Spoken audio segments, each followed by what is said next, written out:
again, everybody. It's the evening of December 3rd, and I just wanted to make a brief video about some things I'm still confused about regarding the Las Vegas shooting. By the way, where's that gone, right? I don't even know. Haven't heard about that. That's been memory hold real quick, but that aside, I've got the crime scene photos here, the room itself where the shooting took place. So we've got the assault rifles, the magazine, the stack of magazines here, second gun. And we're scrolling through, and essentially there's a few things that bother me about one of the images coming up. Got the window in the back. It's a little dark. I apologize about that. We've got the couch, and essentially more guns just casually laid on the couch here. But this is the image that's always bothered me, right? So right off the bat, you know, when these photos came out, we saw that there's a note placed right on the table. Right where you can see it. It's too specifically set up for that to not be noticed. In fact, there's even that roll of scotch tape or duct tape that looks like it's, you know, meant to weigh down the piece of paper. So, you know, when they said that, you know, Paddock had no motive, that was bullshit right off the bat, because we see this note, and he cared enough, if it was really him doing this or alone doing this, that he cared enough about this note to be seen, you know, to actually put scotch tape and the pen next, you know, to weigh it down in a very noticeable position. Nothing else is even on that table. So what does that say about the media when they go ahead and they say that there's no evidence of any motive, you know, found for a very long time? Then these photos come out and they immediately backtrack and say that there was a note, but in fact what the note had was actually just equations for a bullet trajectory. So I have a very hard time believing that Paddock didn't plan this ahead of time, as they said he did, right? They said he planned this ahead of time, and he was even scoping out other locations to possibly carry out this attack. Why would he bring a piece of notebook paper and a pen to do the equations on the spot?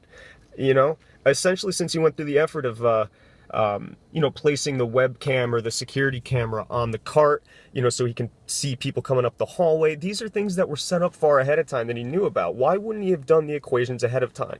Especially being as, like, he was able to fire a weapon well and efficiently, apparently.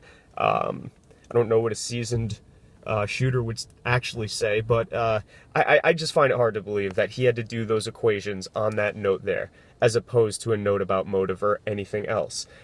With that aside, though, the next thing that really bugs me is the positioning of this rifle over Stephen Paddock's leg. Now, if you look carefully, it's got a bipod stand set up, and his leg is under that rifle. Now, I don't commit suicide very often, but I don't know if he would have slipped his leg through the bottom of this assault rifle that's delicately propped up with the bipod stand. I don't know if I would have slipped my feet under there before I shot myself in the mouth. You know, there's something about that that tells me that perhaps things were being moved around after he had killed himself. It really looks like that to me. I mean, you know, if this was dropped, let's say this is the weapon, the exact weapon he was using. I don't actually know if that was the weapon that he was using for the most of the time, most of the shooting. Let's just say it was, though. I feel as if it wouldn't have landed so neatly, with the bipod neatly deployed. And that bugs me, and I haven't found a very good rebuttal to that yet. But moving forward, there's some other interesting things regarding this case that bug me. Actually, you know, before I move on, this is the picture of the room all stitched together. So here we have the couches over here. Right. But moving on to the next thing, Paradise Ranch. Stephen Paddock is apparently the agent or owner or manager in some capacity of something called Paradise Ranch 21 LLC. And as we can see, his information here is at the bottom. Stephen Paddock, 3773 Howard Hughes Parkway, Suite, what is that? 500S in Las Vegas. Now, is this the same Stephen Paddock that we know about? I don't know. But let's look up Paradise Ranch, and what we see is someone that looks strikingly similar to Stephen Paddock. Is this the Las Vegas shooter, and does he have some form of involvement in, like, a horse farm? What does this mean? Here's the comments on the side, and here's the Facebook page.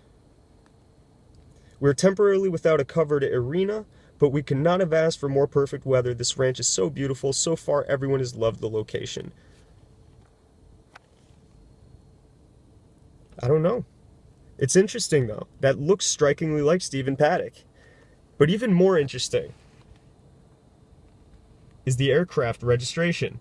Now, if you remember, Stephen Paddock was a pilot. He was a registered pilot. And he owned, I believe it was a maybe it was just one plane, but I thought he had two. Well, regardless of that, we see here that Stephen Paddock is possibly registered to this plane. So this is the list of people that have this tail number for this airplane, right? So we see that Stephen Paddock has registered it from June 2nd, 2005, then up to, what is that, May 25th, 2007. Sorry for the focus there, guys. You know, along with USH Inc., John W. Rogers, and Volant LLC. This is something interesting, though. Check this out. Looking up John Rogers to start with brings me to this.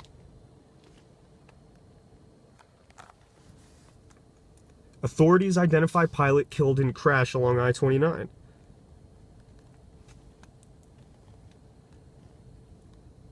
The person identified in this airplane crash was someone named John Rogers. And this was a couple years after the John W. Rogers on the registration sheet registered the plane. Just an interesting coincidence that John Rogers is very possibly the same person that shared a tail number with Stephen Paddock and was killed a few years after registering the same tail number as Paddock.